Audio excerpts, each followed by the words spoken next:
Əhl-i Beytin pak, münəvvər ruhlərinə salavat deyək.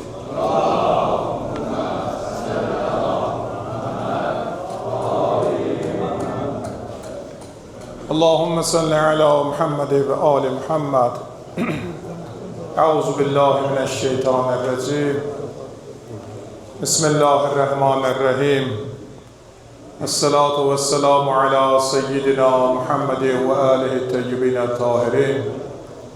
Ve la'net daim ala a'daihim a'daillah minel ane ila liqa'illah amma ba'd. Ve kâlel hakim fi kitabil kerim. رب اشرح لي صدري ويسر لي أمري واحلل عقدة من لساني يفقهوا قولي. السلام على الحسين وعلى علي بن الحسين وعلى أولاد الحسين وعلى أصحاب الحسين. Başta zamanı imam olmaqla bütün Əhl-i Beyt sevərlərə və siz əzizlərə başsağlıq ərz edirik. Allah mütəal bu 40 gün ərzində əzadarlıq məclislərində iştirak elədik. Hz. İmam Hüseyin ağanın müsibəti və onun tarixi məktəbindən nümunəvi dərslər götürdük. İnsanlarımız Ərbəyin ziyarətindədirlər. Qardaş bacılarımız, ağsaqqallarımız, Allah onların ziyarətini qəbul eləsin.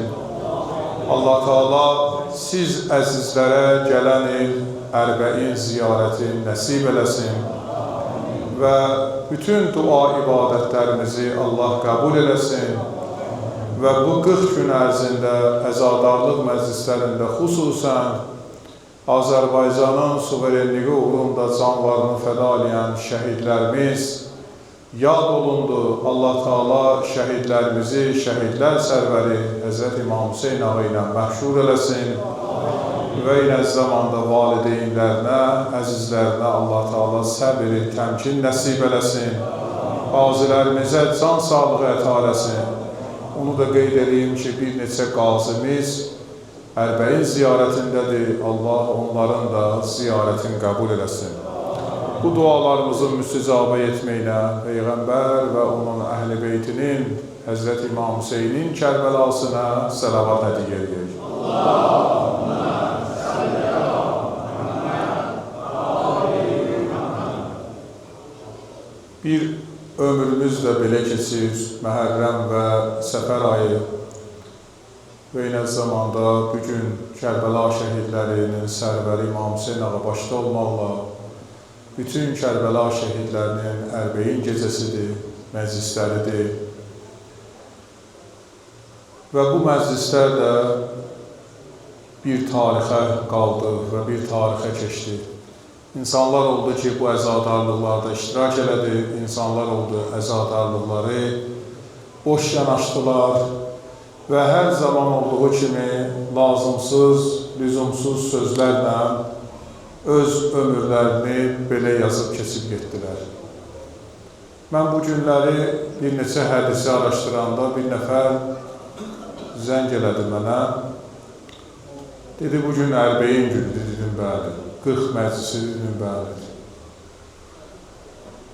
Dedi, bunun nə faydası var? 1385 illərə 40 keçidirsiniz. Bir adamın atası öləndə bir dəfə 40 verirlər. İmam üçün hər il 40 edirsiniz. Buna görə də zəng edeyim üçdünsə, nahaq belə sözü dedim. Əvvəla adam maraqlana bir məsələni kökündən öyrənə, sonra o sözü deyib əməl dəftərdə yazasan. Yəni, nahaq bu sözü deyirsən bu cürdən və bu sözlər də ki, bəzi adamların dilindən gələn sözlərdir. Çox təəssüf olsun ki, İnsanlar var ki, söz dedikdə əqlinə getirmirlər ki, bu sözü demək olar ya olmaz. Hansısa bir ola bilər alim kimi içinsə olsun, hansısa bir insanın dilindən neysə eşitdikdə, ya bu ola bilər, bu cürnədir belə, hələ o sözü şuar götürür, onun ardınca gelmək doğrudan da cəhalətdir. Mən cümə günündə qeyd elədim ki, İslamın əziz Peyğəmbəri hələ Peyğəmbərlik zirvəsində. Peyğəmbər namaz aparır. Peyğəmbər xutbə oxuyur. Peyğəmbərin səhabəsi insanlara hədis deyir. İnsanlar Peyğəmbərin səhabəsinin sözü ilə hərəkət edirlər. Peyğəmbər Xuda buyurur ki, hər deyilən sözü insan qəbul edib etməsi çox önəmlidir. İnsan gərək əqli düşüncəsi var. Allah onun hesabatında əqli düşüncəni ortaya getirəcək ki, yəni bunu sən necə dərk elədin, bunu necə qəbul elədin? Və bunu necə dərk elədin, sən tezliklə də qərar verdin buna görə. Yəni, sən düşünə bilirsən ki, bu Peyğəmbərin sözü deyil, Peyğəmbərin hədisi deyil, Quran ayəsi deyil, bunu tezliklə qəbul edirsən. Ona görə mən bugün məcbur oldum ki, 40 mövzusundan danışam və bəzi insanlarımız ki var, elə məclislərdə də bu mövzular gündəm alır ki, bu 40 məclisi niyə görə verilir, ümumiyyətlə bu niyə lazımdır? Belə məsələlər çox ortaya getirilir və 40 haqqında Quran nə deyir, hədislər nə deyir, Peyğəmbərimiz nə deyir, ümumiyyətlə bu məclislər keçirilib ya keçirilməyib mövzusunda istərdim danışam və bugün bu məclislə yadigar qalsın insanlarımıza və necə ki, mənə zəng edib narahat edən insanlar sizi də narahat edəndə onlara tutarlı cavab verməyinizi istərdim ki, ola və hər bir insanın da öz təfəkkürü var ki, onu bir neçə dəqiqəyə, bir neçə söhbət ərzində onu səbirlə, təmkinlə başa salsaq, onu düzgün yola getirsək, İslamın dəyərlərində böyük bir işi görmüş olaraq. Yəni, insanların baxışları, insanların fikirləri yanlış ola bilər. Amma onları acı cavab verməklə, onların fikirlərin tamamilə rədd etməklə düzgün deyil. Elə öz sözünü öz sözü ilə də tamamlamaq daha mən belə başa düşürəm ki, düz olar və öz səhvini anlamaq da ki, böyük bir şücaətdir, böyük bir dəstdir. Əvvəla onu qeyd edeyim ki, mən 40 məclisi haqqında bir gün araşdırma aparanda gördüm ki, 40 məclisi 100 min illərə tarixə baxır. Nəinki bizim müqəddəs Quran-ı Kərim. Yəni, böyük bir tarixi var bu 40 məclislərinin. Və 40 məclisinin əsas ki, biz ərbəin deyirik, ərbəin ərəb sözüdür, yəni 40 deməkdir. Biz ki, ərbəin məclisi deyirik, bu ərbəin məclisi Həzrət İmam Hüseynin şəhadətindən sonra daha məşhurluq yerini tapdı. Yəni, 40-cı gün məclisi Kərbəla hadisəsindən sonra daha məşhurluq oldu. Və ona qədər isə müqəddəs Quran-ı Kərim və Peyğəmbərimizin çoxlu sözləri var bu haqda. Peyğəmbər sallallahu aleyhi və səlləmə Allah mütəal Maidə surəsinin 26-cı ayəsində mütəal Allah buyurur ki, biz bir zaman Musa əleyhisselama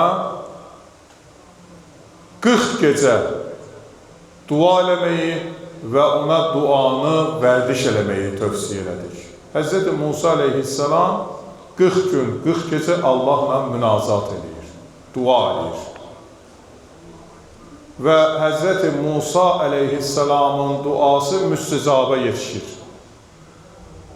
Həzrəti Musa Allahın yeganə peyğəmbəri idi ki, Allahla danışan peyğəmbər idi.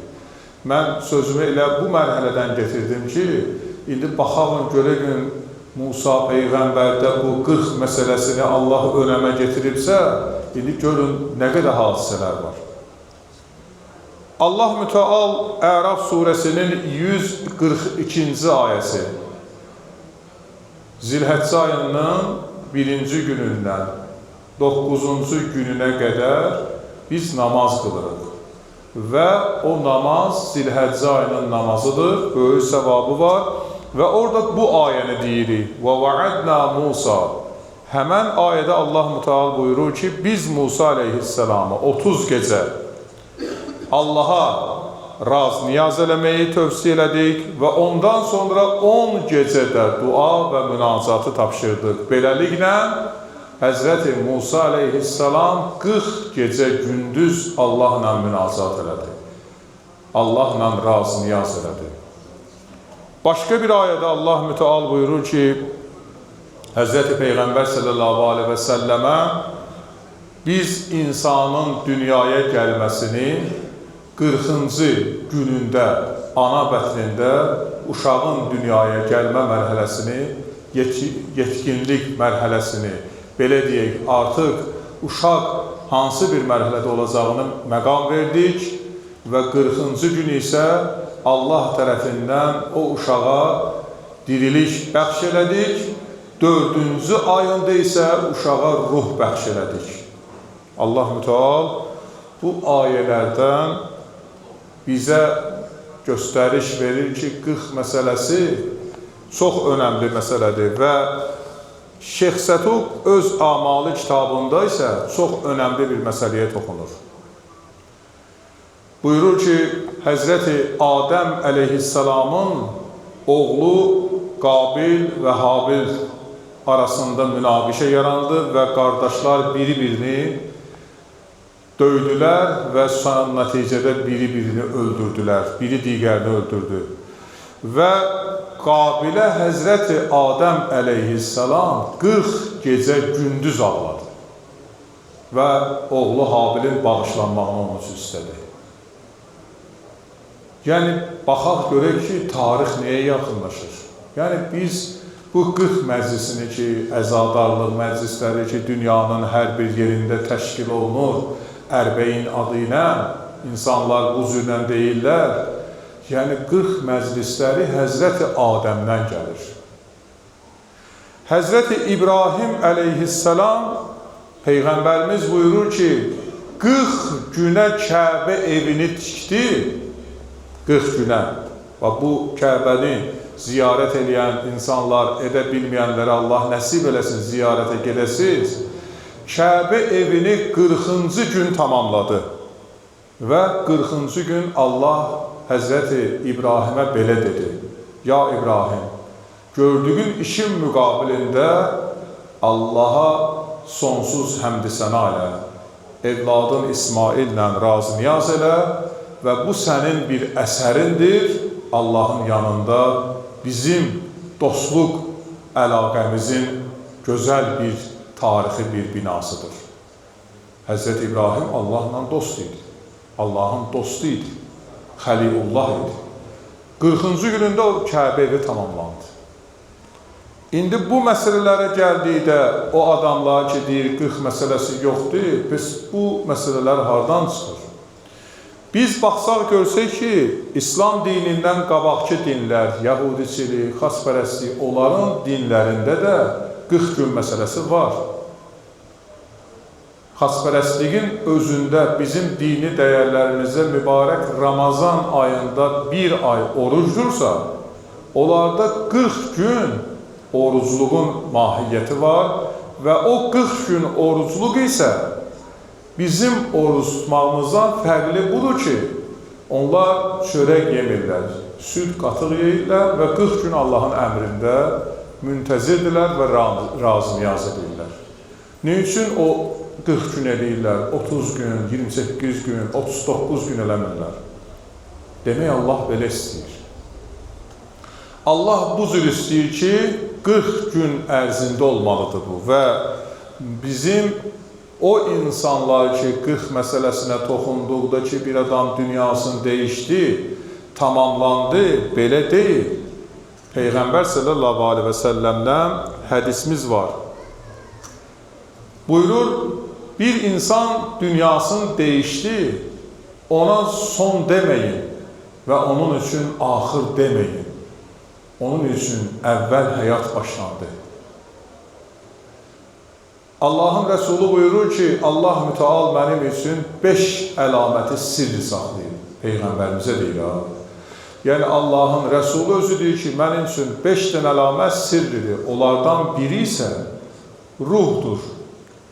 Ruhun baxışı, ruhun olmağı, ruhun Peyğəmbər Allah tərəfindən hansı bir qaydada insana daxil olub və hansı qaydada insandan çıxması, bunlar sirr olaraq qalır. Amma ruhun mərhələləri ki var, ruhun nöqtələri ki var, ruhun hansı anlayışlara xidmət eləməsi ki var, bunu Peyğəmbər şərh edir. İslamın əziz Peyğəmbəri buyurur ki, ruh 40 gün insandan sonra, insanın ölümündən sonra 40 gün gezir, dolanır.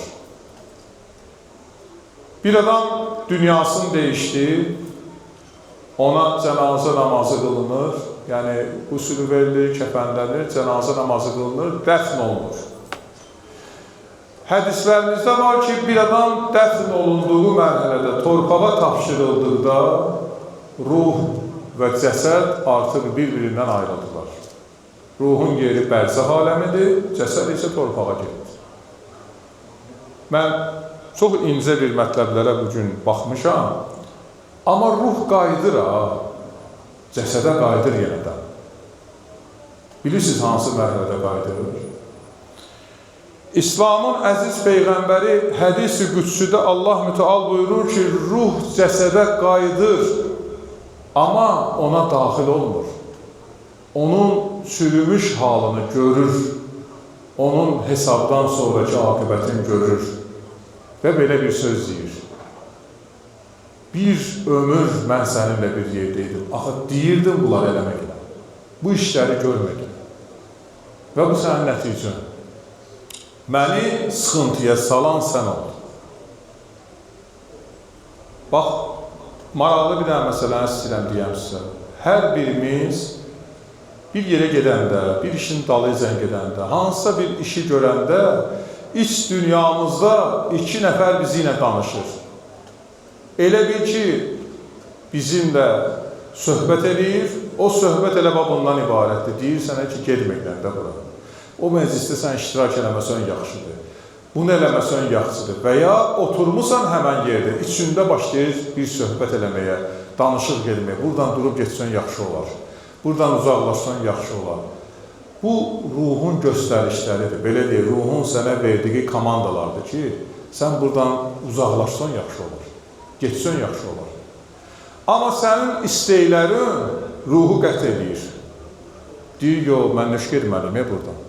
Niyə buradan uzaqlaşmalıyım? Hələ mən burada oturacağım, mən bunu eləyəcəyim, bu cür eləyəcəyim. Mən o şeytanı xüsusiyyət, təkəbbür bizi bir tərəfdən də sıxır və nəticə etibarilə bir də görürük ki, biz elə bir günaha giriftar olmuşuq ki, oradan artıq çıxa bilmirik. Sonra bir dənə belə söz deyir. Mən hələ bir içimdə deyirdilər, oradan dur yenə. Hələ bir buradan uzaqlaş yenə. Bu yaxında bir yoldaş mənə danışdı ki, yolla gəlirdik, uzaq bir rayonların birindən. Mənə yolda dedilər ki, filan rayonda düşkünəsən maşından. İçimdə dedilər. Özü gəldiyim adamlar da, yoldaşlar da, yaxın adamlar da. Deyir, dedim, mən siz filan rayonda saxlayarsan, mən düşəcəm. Dedilər, necə oldu? Sən biz danışığımızda belə bir söhbət yox idi. Sən düşməyəcəkdin, gelsən bizinlə Bakıya qayıtməliydin. Deyir, dedim, nəsə də mən o rayona qayıtməliyəm, gedməliyəm. Artıq bir mənə tapdım, həmən rayonda düşdüm. Düşdüm, görüşdüm bunlarla. Dedim, mən istəyirsiniz bir yerdə gedək. Dedi, yox, biz qaydırıq, da sənin fikrin belə oldu, gedginə. Deyir, indi mən addımlarımı atıram, o getirəcəyim ünvana gedirəm. İçimdə deyirəm, mən onlara niyə demədim, onlar da qayda idi. Dedim, nöş qayıtmadılar, bəlkə onlara təkid eləyəydim. Deyirdim, öz-özümdən danışıram. 15 dəqiqə deyir, keçdi danışığımdan zəng gəldi ki, biz filan yolda avariya düşdük, şoferin vəziyyəti, sürücünün vəziyyəti çox ağırdır. Məni deyir, içimdə deyir, o elə bir, o danışıq məni, bir an elə bir o mərhələdən bəlkə mən də onlarla geçsəydim, nələr olacaqdı, Allah bilir. Yəni, Allah Teala sevdiklərini hər zaman, yəni belə deyək, Allah hamısını sevir, hər zaman onları qoruyur. Onların iç dünyasından, belə deyək, ruhi hisslərindən onları nişan verir, göstəriş verir ki, bunları eləmin. Amma insan istəklərinə bağlandığı üçün nəticədə ağır hədəflərə gəlir çatır. Ona görə Peyğəmbərimiz buyurur ki, ruh qayıdır qəbrə, amma cəsədi gördükdə çox narahat olur. İkinci hara qayıdır? Deyir, ruh həmən insanın evinə qayıdır. Belə söz eşitmişsiniz, deyir ki, mən atamı tez-tez yuxuda görürəm. Atasının hələ qırxı çıxmayıb, anasının qırxı çıxmayıb. Elə bil o sanki evdədir, gəlir, gedir, danışır mənimlə, mən onu görürəm. Adamlar var, bu cür danışırlar. Bəzi adamlar gülürlər belə adamlara, yox, bu həqiqətdir, bu şeylər var. Və o evə qayıdır, ailə ilə maraqlanır, məclislə maraqlanır, ona olan nəvazişlə maraqlanır. Amma onun gözü yoldadır ki, gerək bu adamlar neynirlər, nə işlər görürlər, necə dualar edirlər, necə bunun mirasını bölürlər, necə onun sözlərinə əməl edirlər. Və üçüncü mərhələ Peyğəmbərimiz buyurur ki, ruh o insanlarlandır ki, o insanları daha çox sevirdi. Eşitmişsiniz, bir var qardaş, doğma qardaş, ata bir, ana bir var. Bir de var dostlar, siğə qardaşlar. Yəni sözləri, sirləri, hər şeyləri bir yerdədir. Hər işləri bir yerdədir. Har getsələr, dərdləri, sözü bir yerdədir. Belə desək ki, bəzən heç evinin içini bilmədiyi o dostu, yaxını, qardaşı bilir. O ondan daha yaxşı bilir. Deyir, o sevdiklərindən, o ailədə olan sevdiklərin hamısına ruh nəzər edir ki, mən bu qədər sizə görə əlləşdim, çalışdım və siz məni nə qədər sevirsiniz. Amma ruha təsir edən bilirsiniz nədir? Bir insanın ruhuna təsir edən, onun Allah tərəfindən, bədəndən ayrılandan sonra insanın ağlaması, insanın özünü təşviş eləməsi, özünü vurması. Yəni, bu ruh aləmi boyuna barışmır. Deyir, bu Allaha qarşı üsyandır. Yəni, bu Allaha qarşı ən kobud hərəkətlərdir. Onun üçün bir adam dünyasını dəyişəndə dəfələrlə olur, xüsusən bu qadınlarda olur. Deyir, eləmir, bu cür eləmir. Yəni, bu dünyaya gəlişində sevinciniz var idisə, bunu barışmaq lazımdır. Və bunu bir gün itirəcəyimiz də bəllidir ki, bu əbədiyyət üçün gəlməyib. Hər birimizin bir gün Allaha qovuşmağı var, bir gün gedişimiz var. Deyir Peyğəmbərimiz ki, o insanlar ki, ruha bu cür eləyirlər, bir adamın elə cəsədi ortada, ruhu başının üstündə, orada Quran oxumaqdan, gözəl sözlər deməkdənsə, insan neynir? Başlayır orada ağlamağa, özünü təlaş eləməyə, özünə əziyyətə salmağa. Ona görə İslamın əziz Peyğəmbəri buyurur ki, o insan ki, dünyasını dəyişdi, onun üçün 7 dənə əlamət ki var, onları eləyir. İndi Peyğəmbərimizin sözünü getirirəm Kərbəlanın ərbeyindən. Deyir, 7 əlamət ki var, bir insan dünyasını dəyişdi, bunları eləyir. Birinci buyurur ki, bir insan dünyasını dəyişdi, dilinizdə bu söz əzbər olsun. Peyğəmbər buyurur. Bu, bizə Allah tərəfindən deyilən sözdür. Bismillahirrahmanirrahim. İnna lillah və inna ileyhi raciun. Allah tərəfindən gəlmişik və onun tərəfinə qayıdacağıq. Bu sözü deməklə sən Qur'anı, Allahı, Peyğəmbəri təsdiq elədin. Sən həqiqi müsəlman oldun Allah'a yanında. Böyük müdriklərdən, alimlərdən biri, böyük müctehidlərdən biri atası qucağında dünyasını dəyişir. Atasının son sözü bu olur evladına. Allah səndən razı olsun evladım. Allah səni xoşbəxt eləsin. Deyir, ata qəbz ruh olandan bu sözü deyir. İnna lillah və inna. Tez-tez bu sözü deyir. Deyirlər ki, ağa, sən nəsə narahat oldun bu sözləri deyəsən. Adam var da, indi görürsən bir adam tez-tez söz deyir, deyirsən nəsə bunda narahatçılıq əmələ gəldi, belə deyir. Dedi, yox, mən Allahla barışdım. Və bu mənim borcumdur oyuna barışmaq. Onun üçün Peyğəmbərimiz buyurur ki, bir adam dünyasını dəyişib, birinci bu sözü deyir. Allah tərəfindən gəlmişik, onun tərəfinə qayıdacaq. Bu, sözün ən sübutu və nöqtəsidir və bununla Allaha olan ibadətini, Allaha olan baxışlarını, Allaha olan razı-niyazını təsdiq eləmiş olursun. İkinci buyurur ki, bir insan dünyasını dəyişdir, Allaha dediyin sözdən sonra bu sözü deyir, şəhadət verirəm ki, Allahdan başqa qeyri bir məbud, mütəal Allah yoxdur. və şəhadət verirəm ki, Həzrəti Məhəmməd əleyhissalam onun elçisidir. Və şəhadət verirəm ki, Həzrəti Əli ibn Əbi Talib, Əli əleyhissalam onun vəsisidir. Sonra nə deyir? Və şəhadət verirəm ki, ilahi, mən Həzrəti Hüseynciyəm. Həzrəti Hüseyni sevdim, Əhl-i Beyti sevdim. Və atamın bədənindən, əzizimin bədənindən ruhun çıxması ilə Həzrəti Hüseyni ona yoldaş edir, dost edir. Çünki artıq o qoşuldu əbədiyyətə. İndi əbədiyyətdə dostu kim olacaq? Bizlərdən olmayacaq.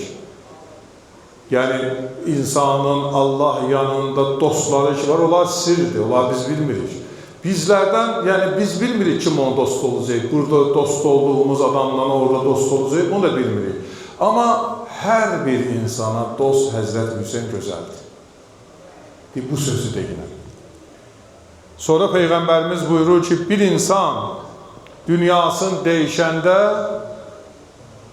onun üçün Allahdan məğfirət digilən, bu sözü digilən ki, ilahi, mömin və möminə kişilər və qadınlarla əzizimi mehriban elə ginən, onlara xatir məğfirət elə. Birinci bağışlanmağın İslamı. Hələ tezə qəbzlıq olub. Bu sözləri Peyğəmbər deyir, digilən. Və sonra nə deyir Peyğəmbərimiz? Buyurur ki, ona hələ qüsül verməmişdən öncə Allahın, salamın və salavatın üzərinə göndərginəm. Yəni, Peyğəmbər və onun əhl-i beytinə salam və salavat göndərginəm. Yəni, bunun böyük bir səvabı var. Artıq hamısı, yəni ruhunun başının üstündədir və ona nəzər edir. Və sonra buyurur ki, onun üçün Allahdan çoxlu məğfirət istəginəm, bağışlanmaq istəginəm və məğfirət istədiyin mərhələdə onun ətrafında olan əzizləri, ailəsi amin desinlər. Siz bilirsiniz ki, duanın əsas mahiyyəti ona amin deməkdir. Amin deməklə sözün təsdiqin, Allah huzurunda təsdiqin taparsan ki, həqiqətən, yəni bu sözün, kəlmənin nəticəsi budur və söz də təsdiq olunur və insanlar da bunu qarşılayırlar, qəbul edirlər və təsdiq edirlər. Və sonra buyurur ki, Peyğəmbərimiz ki, bir insan Allahın huzuruna qovuşduqda onun üçün qüslündən sonra Quran tilavət eləginə. Allahla, mütəal Allahla razı niyaz edəndən sonra qüsül elə ona Quran oxuginə. Yadınıza gəlir də, burada mənim əzizlərim, ağsaqqallarımız, məndən böyüklər, kiçiklərimiz də var. Allah hamımıza can sağlıq versin. Bir adam dünyasını dəyişəndə cənazə ortada Quran cüzləri qoyurdular, keçmiş kişilər. Quran oxuyurdular. Bilirsiniz, onun mahiyyəti nə qədər böyükdür. Yəni, orada ən gözəl söz Allah kəlamlardır. Orada dair kiminsə məsələsi bugünkü məclislərimizdə görürsünüz də, məsələlər həll olunur məclislərdə. Amma əsas olur ki, biz bura gəlmişik, adam dünyasını dəyişik. Onun üçün Quran tilavət edək və onun üçün Allahdan məğfirət istəyək. Allahla razı niyaz edək, onun ruhuna hədiyyə edək. Və ruhun ən gözəl bir mərhələsi bilirsiniz haçandır. Onu qəbrə qoyanda Qədr surəsi oxunulur və sonda bununla da tamamlanır. Ona görə Peyğəmbər sallallahu aleyhi və səlləm buyurur ki, insanın dünyadan getməsi, onun ruhunun bədənindən ayrılması çox önəmlidir və insan həyatında insanla bir dost olan, insanla bərabər bədən, cisim, ruh bir yerdə təşkil olunan bir aləm biri-birindən ayrıldığında çox ağır bir mənzərə başlayır və o mənzərəni isə onun evladları, onun əzizləri gələk tamamlasın. Ona görə 40 məclisləri, 40 məclisləri, ona görə də ki, bu 40 gün ərzində bütün insanların elədiyi əməllər, gördüyü işlər heç biri diqqətdən kənarda deyil. Hamısı Allah nəzərindədir.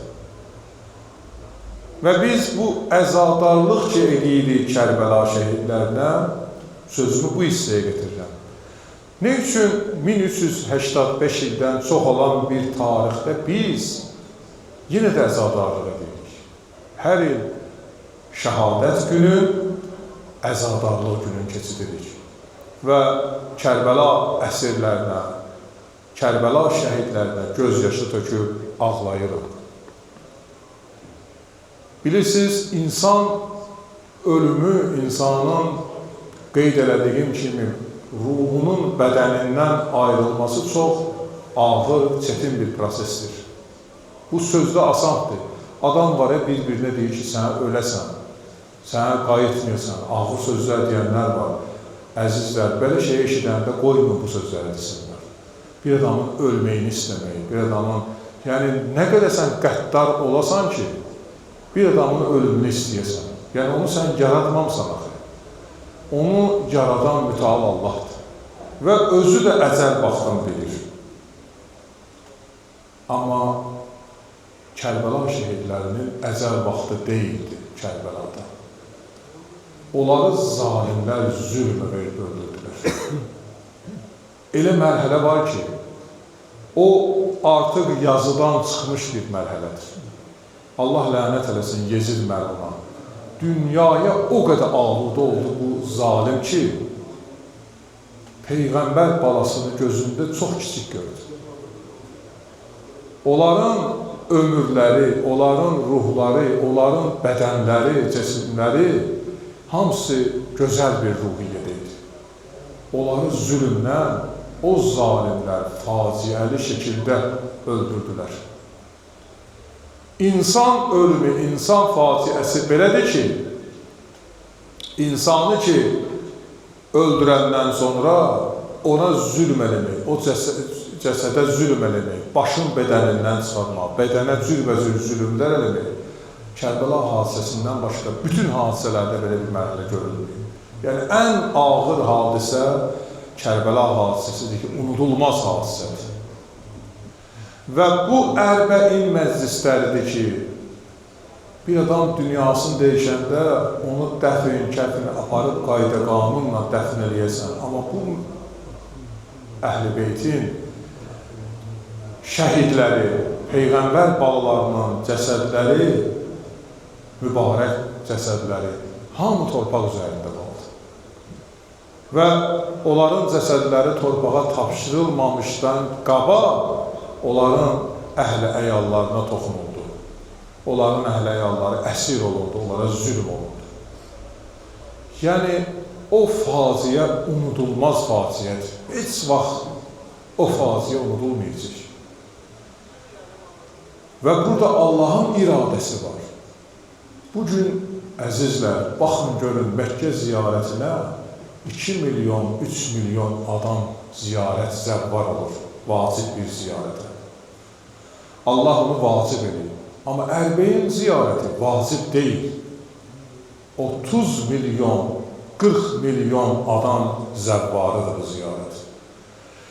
Bu eşqi yaradan nədir? Bu adamları məcbur mu edirlər oraya getsinlər? Xeyr. Hər insanın eşq qəlbindədir. Baxın, görün, Peyğəmbər nə deyir? Peyğəmbər buyurur ki, hər kim mənim əziz balam Həzrət Hüseyni sevdisə, o dünyada xoşbəxtçiliyə çatdı.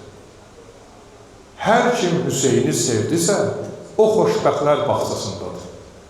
Hər kim Həzrət Hüseynə və onun əhl-i beytinə sevgisini uzaqlaşdırsa, o zəlalətə düşdü. İmam Hüseyn sevgisi, İmam Hüseyn məhəbbəti sözlə deyilən bir anlayış deyil. O insanın qəlbindən gələn, süzülən bir meyyardır. Hər bir insanın qəlbində mərhəmət var. Zalimlər də, hətta Quran deyir, zalimlərə də desən, yeri, göyü, kainatı kim yaradır? Allah deyəcəklər. Zalimlər özləri Kərbəla müsibətində baxıblar, deyiblər ki, bu nə işdir biz gördük? Amma bu işi törədən özləridir. Və o müsibətləri getirən insanlara nəinki 40, böyük müdriklərimiz də demişkən, hər gün bizim üçün Kərbəla, hər gün Aşura olmalıdır. Ona görə ki, o faciə qiyamətin günündən öncə, zamanə imamı gələnə qədər bütün möminlərin gözü yaşdadır.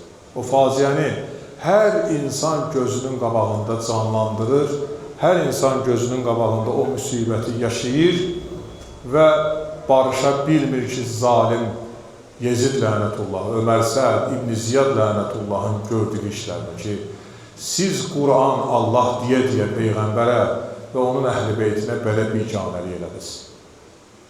Ona görə onların Allah tərəfindən ömürlərini keçənlər bu zalimlər oldu. Xanım Rüqəyyə 3 yaşında uşaq niyə şəhadətə keçməli idi? Niyə o cürlə faciə ilə ölməli idi? Onu o müsibətə getirən zalimlər oldu. Peyğəmbərin əziz balası Həzrəti İmam Hüseynin balası idi və onu çox sevirdi. Və uşaq elə yaşayırdı ki, elə ömür sürürdü ki, Peyğəmbər ailəsində eşq, məhəbbətdən, sevgidən başqa heç nə görməyən uşaq ani bir dəqiqədə hər şeyi nifrətə çevirdi. Hər şey onun üçün nifrət oldu. Dünya onun üçün qaranlıq bir həyat oldu. Və elə o mərhələdən də dünyaya nifrət edən uşağı üçün qaranlıq bir əbədiyyətə qovuşmaq üçün dua edir ki, məni tezliklə ilahi öldürgünə mən gedim atama qovuşum. Bax, əziz möminlər, Kərbəla hadisəsinin neyinki 40, onlara hər il əza saxlamaq, hər il onların hüzünlü günündə, yəni bizim üçün Allah yolunda öldürülənlərə ölü deməyin sözü bizim şuarımız olmalıdır. Biz bu sözü yaşamalıyıq və yaşatmalıyıq ki, onlar ölməyiblər, onlar yaşayırlar. Onların 40-cı günü də var, 1-ci günü də var, 10-cu günü də var. Onlar hər zaman yaşayırlar.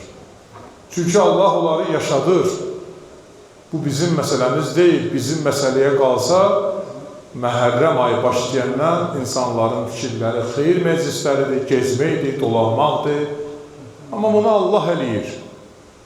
Və bu sevgini, iradəni insanların qəlbində hələ yaşadır, çetin dönəmlərdən bu günə qədər. Ona görə biz Əhl-i Beyt məktəbində sabit qədəm olmağımız, əzadarlıq məclisləri tərtib eləməyimiz, o məclisləri gözəl bir üslubda insanlara çatdırmağımız və bu məclisləri insanlara nümayiş elətdirməyimiz o insanları sonda nəticə etibari ilə ayıldacaq ki, həqiqətən bu günləri mən öz əzizimə yüzün saxlaya bilmirəmsə, demək mənim özümdə nəsə var. Demək mən düzgün anlaya bilmirəm dünya həyatını. Demək, mən Peyğəmbər Əhl-i Beytinə dəyər verə bilmirəm. Adam var ki, atası dünyasını dəyişir, 3 gündən sonra xeyir meclislərində oynayır. Demək, bu əzizinə dəyər verə bilmir, bu Peyğəmbərə necə dəyər verəcək? Onu dünyaya getirən varlıq valideynini dəyərləndirə bilməyən Peyğəmbər Əhl-i Beytinə dəyərləndirə bilər. Bəli, o elə hər zaman bu sözü deyər ki, bu məclislər o aradan geçsin. Amma onun da sözü ilə deyil. Çünki söz Allahın sözüdür ki, Allah da deyir ki, bu məclislər olmalıdır. Bu məclislər, bu əzadarlıq dünya qurulduqdan ta ki, qiyamətə qədər insanlar bu mərhələləri yaşayacaq, bu mərhələləri görəcək və insanın sevincli günündə, insanın kədərli günüdə, insanın xoş günüdə Allah üçün çox alidir. Peyğəmbər sallallahu aleyhi və səlləm buyurur ki, elə ki, mömin möminlə görüşür, bir-birlərini bağırlarına basırlar, gülürlər, təbəssüm edirlər bir-birlərinə. Allah üçün ondan sevincli və gözəl bir gün ola bilməz. Xoş bir gün ola bilməz. Mömin mümini bağrına basanda. Mömin mümini, Peyğəmbərimiz buyurur ki, elə ki, səhvi olduqda onun səhvini deyir, yavaşdan başa salır onu, o səhvi düzəldirlər. Allah deyir ki, o mənim üçün xoş bir məramdır, ondan mənəcə sevincli gün ola bilməz. və Həzrəti İmam Hüseyn hərəkatında da belə bir məqamlar çox idi və biz bu məqamları Kərbəla hadisəsində çox gördük ki, İmam Hüseyn hərəkatında insanlara olan münasibəti, Allah lənət eləsin, Ömər Sədi İmam Hüseynin dedikləri ki, bu yoldan çəkinsin, bu yoldan uzaqlaşsın, atasının hörmətini ona nümayiş elətdirməsi, atasının hörmətli, izzətli bir kişi olduğunu ona deməsi və bu yoldan çəkinməyi, amma çəkinmir və nəticədə də ağır dünya və axirət əzabına giriftar olur. Ona görə biz bu məclislərdə, möhtərəm möminlər, İmam Hüseyn hərəkatında, İmam Hüseyn məclislərini xüsusən insanlara gözəl aşılamalı, bacarmalıyıq və deməliyik ki, bu məclislər bizim qəlbimizdən süzülən bir məktəbdir və bu məktəbi bizə Allah nümayiş elətdirir, Quran bu haqda bizə deyir və bizdən öncə tarixlər, 100.000 illər bizdən qabaq tarixlər bu məclislər eləyiblər, əzadarlıq saxlayıblar, hüzün saxlayıblar. Biz isə faciəvi surətdə bizim əzizimiz Kərbəla şəhidi Həzrəti İmam Hüseyn müsibətinə göz yaşı tökürük ki, Allah onu cənnət cavanı adlandırır. Cənnət cavanını sevmək isə hər bir insan üçün böyük bir məktəbdir. Allah bu məktəbdən bizi ayrı salmasın. Bu məktəbdə Allah mütəal bizi sabit qədəm eləsin. Cəmi dünyadan gedənlərimizi Həzrət İmam Hüseyn məktəbində Allah sabit qədəm eləsin və onları Əhl-i Beyt məktəbi ilə məhşur eləsin və gələcək cavanlarımızı, gələcək evladlarımızı Peyğəmbər Əhl-i Beyt yolunda sabit qədəm eləsin və bu məclislərdə onların da gözəl nuraniyyətini Allahdan istəyirik. Xudavənd aləm bütün bu məclislərdə əzadarlıq edən, əza saxlayan əzizlərimizin dualarını, əzadarlıqlarını Allah ali şəkildə qəbul eləsin. Ana bacılarımızı xanım Zeynəbə bağışlasın. Onların da dualarını Allah müstəcabı yetirsin. Evlad intizarını çəkənləri, subay bacı qardaşlarımıza ailə səadəti nəsib eləsin. Heç bir ailəyə gözü yaş, qəm nəsib eləməsin və ailə boşanmalarının, dağılmalarını Allah tezliklə qarşısını alsın.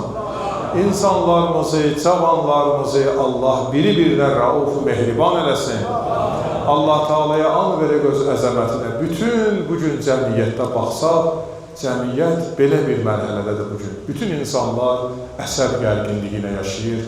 Bir söz, bir sözü barışmaq istəmir dedikdə, Allah bütün insanlarımızı bu xəstəlikdən ağıldı eləsin və Allah mütəal zəmanə imamını bizdən razı eləsin. Dualarımızı müstəcabə etməyinə, İmam Zaman ağanın ali dərəcədə bizdən razı qalmağına, Peyğəmbər Əhl-i Beytinə 3 dənə müqərrər səlavat edir.